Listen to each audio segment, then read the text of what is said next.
You won't believe what I'm going to tell you. Today, I'm not going to type here. I'm going to use the board. Okay, are you ready for that? Why? Because today, I'm going to write the title here because I do like it. We are going to work with relative clauses. But there are two types of relative clauses. Yeah, I'm going to write here. We have relative clauses. Why two types? We have defining relative clauses.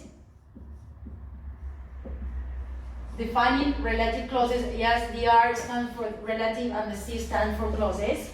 And we have non-defining relative clauses.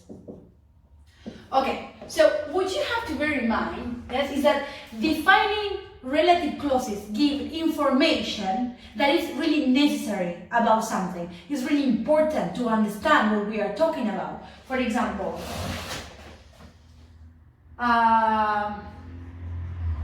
this is a woman. You remember this mistake? I corrected myself that time. This is a woman whose car was stolen.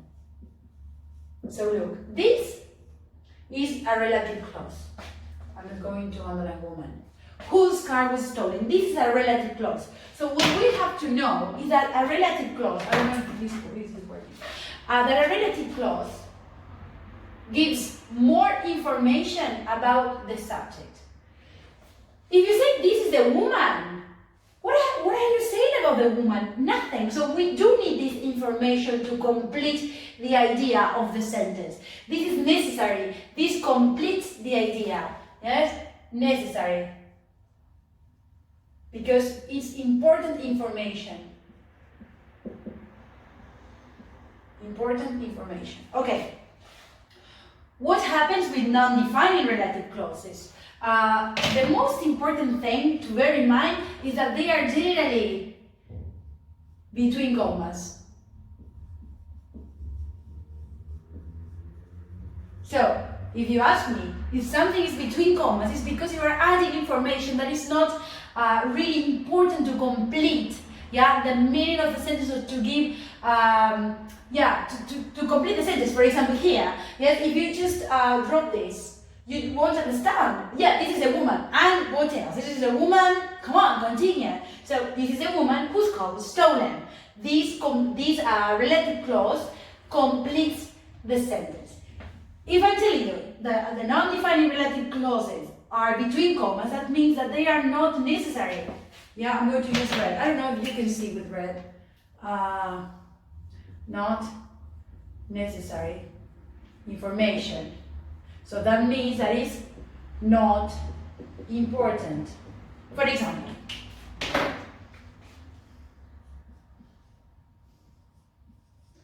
the woman, comma, whose car was stolen, comma, cried a river.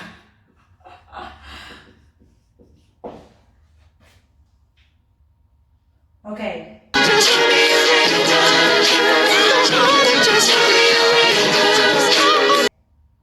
So, I asked you, we have a comma, we have another comma.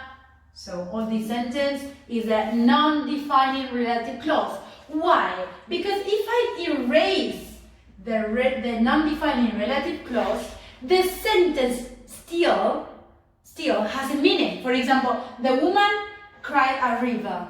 The woman cried a river.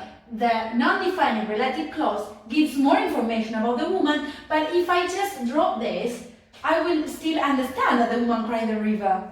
Yes? So here, it completes the sentence, but here, it gives more information. Information that is not important, information that is not necessary. Extra information. I write here, extra information. So, remember that. Is that clear? I think that if I keep repeating, you will hate me. So if you have any doubts, I think that you can go back and listen to the explanation again. That is a good thing about recording videos. Okay, regarding relative pronouns, yeah, because this is a relative clauses. So, relative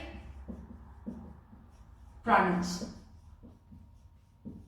Okay, the relative pronouns are who, which, where, when, whose. Yes, the ones that we practiced in previous classes, but But what I wanted to tell you is that in defining relative clauses, we can use that. But in non-defining relative clauses, we can't use that. We can't. So the woman, comma, that can't, no, never that in non-defining relative clauses. The rest of them can be used anywhere. For example, whose, which, where, when, who. I think that's all around. Whose, which, where, when, who. Sorry if I'm forgetting about any of them. Okay, so that in not defining relative clauses, and that can't be used in relative clauses. There's something else that I want to tell you, yeah, that sometimes you can drop the relative pronoun. So what I'm going to do now is to take a photo of this board, of this disaster for you to have it. Yeah, I don't know if you can do something with it, but maybe you can write down some notes. And I'm going to explain, yeah, when you can drop, eliminate. Yeah, when you can drop a relative pronoun. These are the pronouns. When you can drop it, when you can eliminate it. Okay? Let's go for it.